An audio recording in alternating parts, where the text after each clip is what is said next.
પંકજભાઈ, રમેશભાઈ, તમે આટલા બધા ખુશ કેમ દેખાવ છો?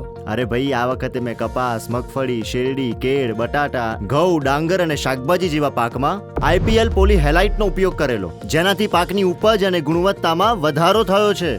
મેં પણ શેરડી, ડાંગર, ઘઉં, શાકભાજી, કેરી અને દાડમમાં પોલી હાઇલાઇટ વાપર્યું હતું.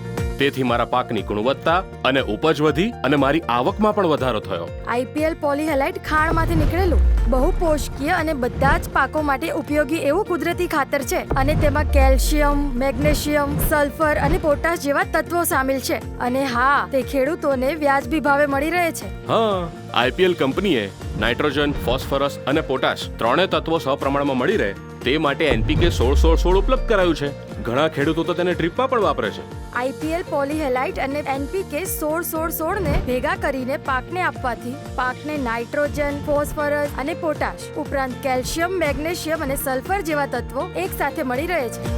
તેનાથી કયા કયા ફાયદાઓ થાય છે? NPK 16-16-16 અને IPL પોલી હેલાઇટના ઉપયોગથી પાકની રોગ પ્રતિકારક શક્તિ વધે છે, જેનાથી પાકની ઉપજ અને ગુણવત્તામાં વધારો થવાથી ખેડૂતોની આવકમાં પણ વધારો થાય છે. હવે હું સમજ્યો તમારી ખુશીનો રાજ. હું તો જઉં છું IPL પોલી હેલાઇટ અને NPK 16-16-16 લેવા, અને હું પણ મારી ખેતીને સફળ બનાવીશ.